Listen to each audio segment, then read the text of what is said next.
Hi everyone, welcome to the next video. Sorry, I'm just clearing my desk a bit. From this page from Magical Worlds by Johanna Basford, we have 2 feathers to do today. Let's come in a little closer and have a look. Now I'm using Chromaflow pencils, as I have been for the whole of this page. If you don't have them, as I always say, there is some comparison charts on my Ko-fi, and there's a link to my Ko-fi in my description. You can go and have a little look. If you can't find what you're looking for, drop me a message and I will try to find them for you. Now, feathers. I've got many tutorials for feathers. I've got a gold feather, a silver feather, I think I've got blue and red, turquoise, all sorts of things. So I had thought, oh, I'd do a gold and silver, and I thought, I've actually done that before. So I'm going to try and do something different, but I don't really know what. Let me have a look. Maybe we'll do a little bit of a patterned feather. How about that? That'd be a bit different. I can see the potential where in this feather we could put a few different colours in, both of them actually. So we could try that. Now colour wise, I'm not sure that it matters terribly. I think I'm going to start with blue though, just because we haven't done loads of blue on this page, and Chromaflows have loads of blue. So it's as good a reason as any.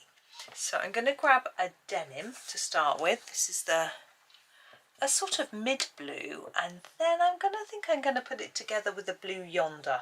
Why not? So I'm probably just going to do these 2. Now the darker colour I think I use for the smaller areas. So here it is, the denim, and we're just going to do this top one to start with. Now with a feather, I tend to want to try and make it have a bit of a shine to it, because feathers are often oily. So I'm going to make the central part of this, I'm just doing this bit, okay? So I want the central part quite dark, and the edge, and a bit in the middle that is left white. So it looks like that bit is catching the light, and therefore hopefully will look like it's shining. And we're going to do one down here as well in this denim colour. I don't know why I've chosen these 2. For me, they just stood out as ones that look like they'd be a different colour. But it's because they're like a separate one, whereas these seem to be joined together in groups. So there is the denim. And the rest we will do with the blue yonder. Okay. And again, we want a more intense part in the centre. So I'm just trying to build up a little bit of colour here, and then on the edge. It's easier to do the edges first, leave a gap that's too big. Do you see how I've done this? So then I can just bring these sides together and just leave that little gap, and it just helps me to see quite what's going on. Yeah. And then we're going to do the same with the next section. So a more intense colour here. So that means layering up a little bit more, maybe pressing a tad harder. I try not to press too hard. I am capable of pressing very hard. I have pressed too hard and indented paper before, so I've learnt my lesson. It's taken, you know, when I first started, you don't know quite what you're doing, and you don't always realise that you need to be gentle. And also it depends on how sharp your pencil is, how hard it is, etc., as to how hard you can get away with pressing. And the paper you're using, lots of things really. But it's good to be on the more cautious side, just to make sure you're looking after your book and paper. So this one is the same, it's just an individual bit. And even these little bits here are done in the same way, and it is really very straightforward. Now you could use another colour in the centre here to make this a bit darker. I'm just going to colour over it a bit more. There we go. I don't think it's really necessary in a feather this small. In a larger one it might be better. Now we've got our little bit of this central piece. I'm going to grab a grey. I always like to do them in a grey. That's how they usually look, a really, really pale grey. So I'm going to grab the Moon Rock. This is quite a pale one. Here we go. And just fill it in really. Now, if this was bigger, I would make it darker on the edges, but because it's so small, I don't think there's space. But I'm going to use the same colour for this one. But I'm not going to use the same colour for the main feather, just for that little part. So what colour should we do this one? Again, it really doesn't matter. You make it as pretty as you like. You can make it grey, black, like a magpie. You can make it a bit browner, like some birds are brown. I think I'm going to do something like this. I'm going to use the raisin and maybe the redwood, something like that. So here's the raisin. It's just going to be very different. So I think this one here looks like it might be our stripe. You can put more stripes in if you want. You could do that top section different. You could even do it stripy, but I think that might look a little bit weird just because we don't really see stripy birds. But you could do a few more sections. I think it's tempting to do that one and that one, but then it will look stripy, so I think we'll do this one. Maybe we can use 3 colours for this one. But it is still exactly the same process as the last feather, so just sort of fading towards that centre bit and leaving that line to show that it's shiny, because birds do oil their feathers. I used to watch my budgie, it's a pet budgie, doing it. They used to call it preening, but I think it was more about waterproofing. Yeah, I think we'll make that symmetrical. So he would move the oil around, burnt sienna and redwood. I think we'll try redwood first, but I might pop in a bit of burnt sienna as well, just another extra colour just for a bit of interest. Yes, he used to oil his feathers. This is redwood.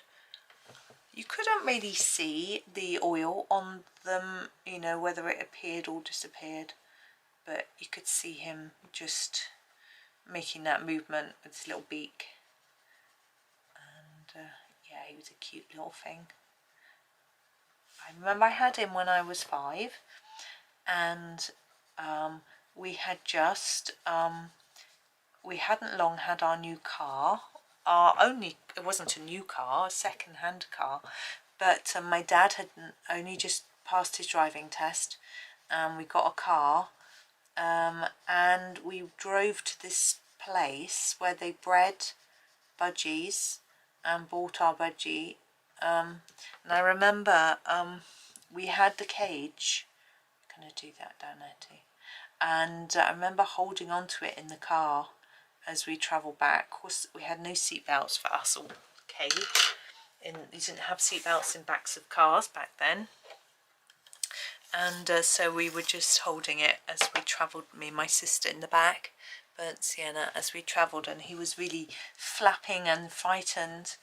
And my dad was trying to drive. He was always, well, still is pretty much usually a careful driver. He has had a bit of an accident where he didn't notice the traffic lights were red and just went and hit someone, but fortunately everyone was fine, and just a bit shaken up.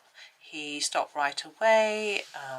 They swapped insurance and it was all fine. He was told by his friends afterwards that he shouldn't have admitted it was his fault, but he was like, but it was my fault. He's always very honest, and it was absolutely fine, fortunately, and it made him a little bit more aware. I think he was just really tired, and he'd driven that way so many times before he knew the lights were there, but I think it was just a matter of, as I say, tiredness getting the better of him. Now what I'm going to do, I've decided, with these feathers, is put some spots on them with my jelly roll pens. You don't have to do this bit, but I've only got a few that are going to work. But I remember seeing feathers that have sort of spots and dashes on. I just thought it might make them look a little bit less plain before I finish. I didn't really want to do them in white, but you could do. But this is a Jelly Roll Moonlight pen. I can't remember what the colour names are. I don't think they're written on the box. No, they're not. So this is number 438, but you could use any bluish gel pen. And I'm just gonna sort of improvise really. I'm gonna keep it symmetrical and just do a few sort of groups of dots here and there. They don't all have to be in the same sort of position. I mean, it doesn't have to be symmetrical because of course, why would it be? Nature isn't always symmetrical. You could just follow over Johanna's marks, which I'm doing on this particular one, but two there, one at the end of there. It's not a very even pattern through the feather, but why not? It's just a little, just playing with an idea. This one is the 417, and on this one I am just going to follow over Johanna's lines, not the one that's going down the middle, but the ones that are going across, not the ones that are separating off the sections either, but the ones that are drawn in for patterning.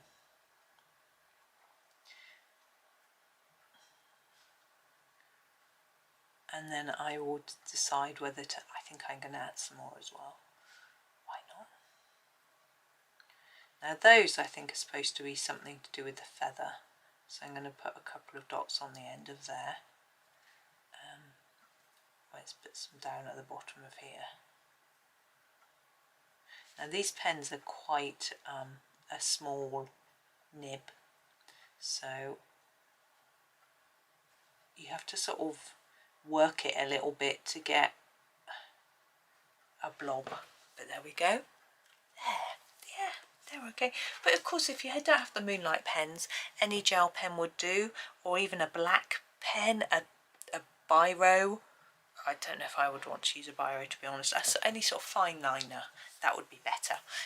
Even if you've got like Staedtler fine liners, your Arteza ink tonics, anything like that would work brilliantly. And any colour, you could just use a black pen. If you've got like a black fine liner type, even if it's a writing pen, something like that, or you could just use a pencil. But I didn't think it would show up very well in pencil. Anyway, I am done with those. I think my book is a bit squiff. I'm not sure. Hard to tell. Anyway, those are the feathers. They're quite quick, aren't they? But oh, tomorrow's is interesting. Ooh. Anyway, thank you for watching today. Tune in for tomorrow's interesting picture. And I hope you have a super day and happy colouring.